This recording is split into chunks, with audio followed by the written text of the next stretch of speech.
Can we at the very least say that the Taliban for now are still in charge of the whole country, or do you start to see real chaos in terms of different, like in the north, for example, where it would be very hard for them to be able to impose authority, where you're starting to see just lawlessness emerge again? Well, I think, again, it all depends on whether humanitarian relief is going to reach the Afghan civilian population. If it just reaches the elite in the cities and just reaches the Taliban military machine and ignores the public, there will be two results. One, there'll be a massive walkout of the public as refugees in neighboring Iran, Pakistan, even Central Asia, and that will probably be stopped because both Iran and Pakistan right now are bankrupt, basically. They have said very categorically that we cannot accept any large numbers of refugees. And that's, very much, we've seen the situation in Europe, how it's getting back to us. Many Afghans having reached Eastern Europe, going through Iran and Turkey.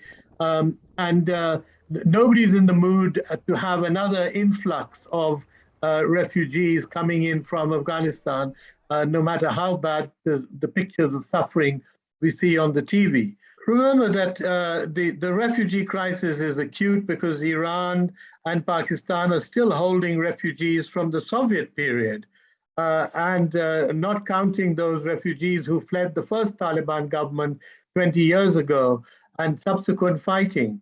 So this is a matter of the next few months. I mean, assuming that this continues to play out as it has since the withdrawal, winter, we're going to see both domestic implosion and a very significant refugee flows out of this country.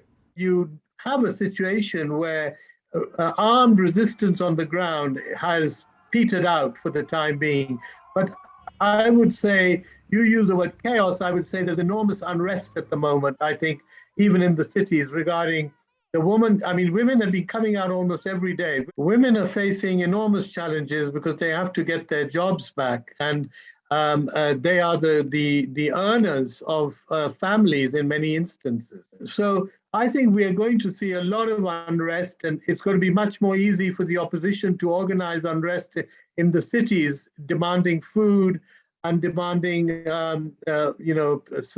services for the population. And certainly, the Taliban are going to use probably harsher and harsher methods to deal with that. And that, of course, will create its own snowballing crisis. These women that are in an absolutely parlous state, that are willing to, effectively throw their lives in danger to get their message out, and we're hearing it. But at the other hand, the Taliban government allowing it to persist. I mean, in ways that certainly wouldn't have happened when you wrote your book. And I'm wondering why you think that is.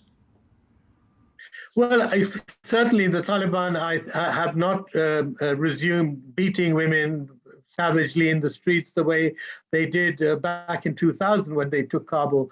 And any hint of any kind of protest would lead to always an automatic harsh treatment of women and anyone else who was protesting. That may not be happening, but what I'm trying to say is that as hunger increases, unrest increases, and more people, not just women, but men and families, and come out onto the streets demanding wheat. If you've seen some of the wheat that has come in from Iran and Pakistan being distributed, it's horrific scenes of people just throwing themselves at the truck, trying to get a bag of wheat out. And scenes like that are going to multiply. I do think it's very important that the Americans develop some kind of strategy as to how to deal with this situation.